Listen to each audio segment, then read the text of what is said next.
Dati kasi parang sabi nila sa yatik nerve eh. Way back siguro 3 years ago. Tsaka ito isang frozen. Pumutok lang to nung kumbaga napilit ko gano'n na mali na aksidente. Biglang bumalik. Pero pag yung hindi ko rin siya may... Pero hindi na yan frozen, nayangat mo na eh. May, Hindi. ang tawag dyan, shoulder pain na lang. Tandaan nyo pag nayangat nyo, ang frozen yung Hindi mo talaga may... yun. Nangyari sa yun. Yun ang frozen. Pero pag yan naangat mo, nagaganyan mo, Biglang aksidente na gano'n ko, yung parang may tumunog. bumalik. Bumalik. Oh. Eh, swerte mo na kahit pa paano, natsambahan mo. Yung iba, hirap na hirap. Kaya ang ginagawa namin, pinalalagotok talaga namin yan. Para makaano. Tapos ito master, minsan yung pag matagal na nakaupo, nung ko lang nararamdaman, namamaliit. Yung daliri ko parang iski pag Sciatica po talaga yan. Yan ang pakaramdam yan. Basta galing dito. Basta galing dito pa ganun. Sciatica ang tawag yan. Yung sciatic nerve natin nagkakaroon ng pinch. Impingement. Physiotherapy ko siya. Wala rin. Hindi rin ako... Oh, hindi naman frozen. Kung kita mo, wala nang frozen. Ano na yan? Na-release mo na eh. Swerte mo, natsambahan mo. Pag hindi. Pag hindi, yung kagaya nung doon dati, yan ang mga frozen. Napapanood ko nga po sa mga anime. Kita nyo naman, kaya madalas kong binibilinan ko magbaon na 10 kilo na kasaloob pag may frozen. Pero sa'yo, wala na, negative ka na ron. Negative ka na. Shoulder pain na lang yan. Madali na yan. Kumbaga, sisiw na yan. Nililano ko, neto ko lang lately naramdaman na parang namamatay. Sige. Karatihin natin. Kaya natin yan. Kung 3 years ago yan, tulungan mo na rin ako ng mga vitamins sa nerve para mabilis siyang mag-regenerate. Okay? Yung mga nerve na nakatulog. Basta vitamins, ha? Hindi yung mga ano. Pero mas the best kung may kakilala kayo mga doktor, mga nurse, para maresitahan kayo sa doktor. Higa kang patagilid. Tapos mag-iingat na sa pagbubuhat. Pag gan- Oo. Ang trabaho ko eh. Yun ang nature ng Hindi trabaho. naman kaya lang hindi maiwasan minsan yung may mabibigat na. Basta, pagka sobrang bigat, tulungan mo ko saglit. Tapos ito, tulong nyo yan. Hindi pwedeng yung bubuhat ka na lang ng basta-basta, patagilid, yari ka dyan. Tsaka pag nagpapa-check up kayo, katulad yan, galing ka na sa pisyo, bibilinan ka rin nun. Sir, yung mabibigat, bawas muna ha, sa pagbubuhat. Kabilang side. Lalo kung nakaranas ka na ng mga yung parang halos hindi ka makatayo. Pero sa'yo, mukhang hindi naman umabot sa ganun. Masakit lang. Kaya mas maganda. Parang siya. Late ko Numb. na naramdaman yung parang namamakit yung kaliwa.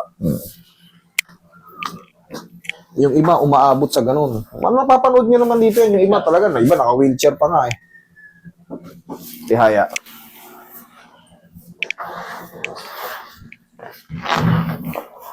Pero naagapan natin. Pero sana, bago pa lang yung severe moment, paano nyo na kagad? Paasikaso nyo na kagad. Huwag nyo ipagsawalang bahala. Normally sa mga Pilipino talagang matiisin. Hindi, konti lang, baka mawala rin susunod na araw. Inuman ko lang muna ng ganito. Yun ang natin, yun yung perspective natin palagi. Dapat. Baka mawala rin. Pag nagko-consistent na yan ng 2 linggo, maalarma na kayo. Yan ang palaging basihan. Basta consistent na 2 weeks, maalarma na kayo, patingin nyo na yan. Baka hindi na talaga mawala eh. Baka lumala na.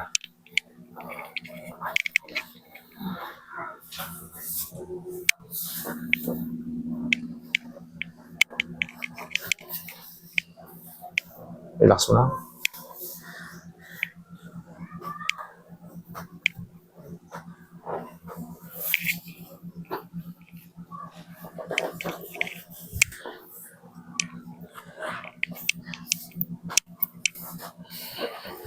Tuturuan kita ng stretching kasi ang nararamdaman mo numbness lang eh. Diyan ka lang ha.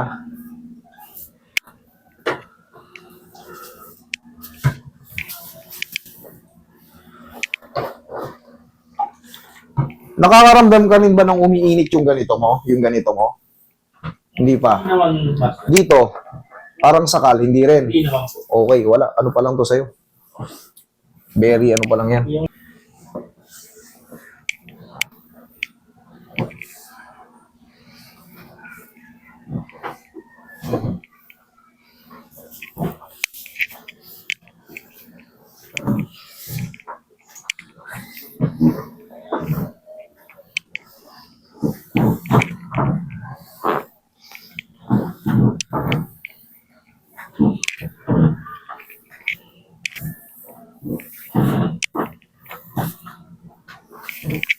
Ihaya.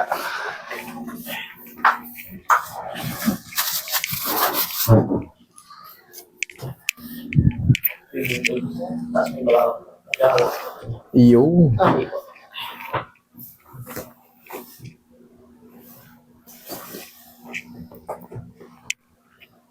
Relax lang.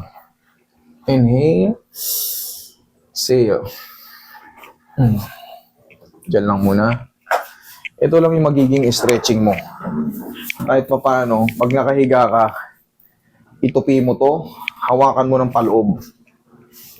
1, 2, 3. Kung mapapansin mo, nababanat yung sa may muscle mo sa strap, sa puwet. Pero mabilis lang, ha. 1, 2, 3. Ganun lang. Left and right para 1, 2, 3. Okay? Kahit mabagal lang, ang mahalaga, nai-stretch lang. Kung nakahiga ka. Okay? Saka maramdaman mo rin po yung pag ito nakaganon sa higaan. Ganyan. Parang may lumalaban, masakit sa singit. Opo, malaki masakit sa singit. Correct. Sige. Iba naman yon. Ay, but, May ano yon, may sa mga walking yun, sa mga paglalakad natin. Hindi natin napapansin. Ako nagkakaganon din ako. Para siyang may naiipit. Nilipit na yan. Parang uncomfortable pag ginanon mo. Parang may, ano Parang to? hindi makaano. Pero diba ako po isang ano, Yes. madalas- Nangyayari rin sa akin. Itong treatment doon. Ganito. Sa akin, nangyayari rin yun. Pinapahata ko nga ito. Kahit reviewin nyo. Ay, sa bagay ito. Ginaganyan ganyan sa kanila. Pinapahata ko kay Roy. Minsan nagkakamali ako ng yung mga pag... Oh, lalo pag nakahiga pa Kasi sa mga movement, hindi maiwasan. Okay, relax lang. Sa kaliwa yun, sa kanan. Kanan. Parehas po. Parehas? O, pektosan na rin natin to. Pero yan, banayad na. Mahiwagang pau. Tingin konti ng para haplusin natin ang pagmamahal. Ang ibig sabihin ng haplos ko ng pagmamahal, medium type. Sa mga babae, baka ma-offend kayo, yung mga hindi nyo alam, yung baka akala nyo, haplos talaga ng pagmamahal, literal. Hindi. Medium type ang ibig sabihin. Kasi merong tinatawag na hard massage. Palagi lang, haplos lang tayo ng pagmamahal. Medium to soft.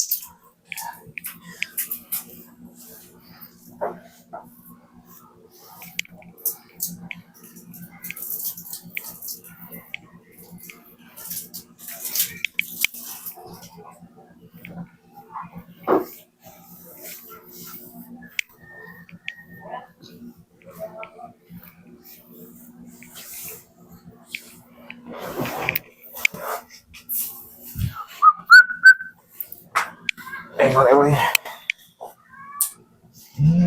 Pengon oil Oily.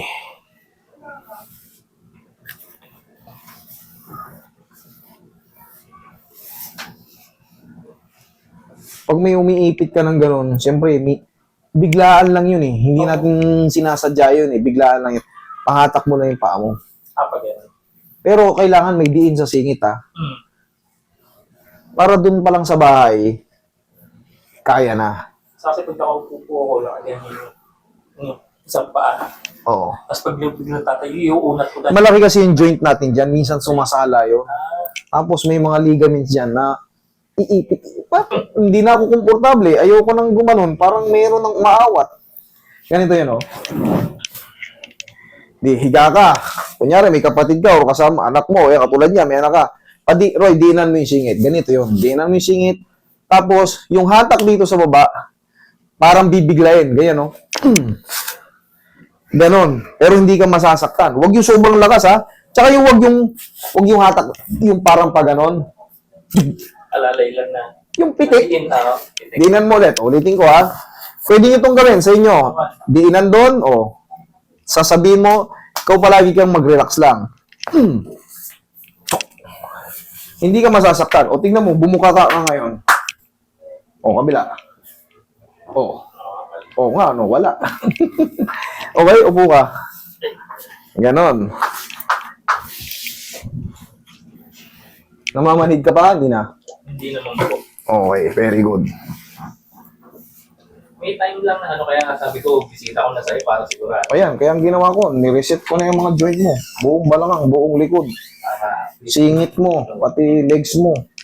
Lahat na, pati rin sa may paa. Sa binti. Mas maganda rin kasi kahit papaano, curious din kayo sa nararamdaman nyo. Kumbaga, huwag nyo nang paabutin sa lalakad kayo, master. Ito, hindi na ako makastraight. Oh. Sakit, oh. Manid-manid yung ano ko, hindi ko may tapak na maayos. Okay? Huwag lang maligo, sir, ha? Kung ayaw mo naman, magpalit lang tayo. Hugas lang tayo ng private natin. Okay? okay po.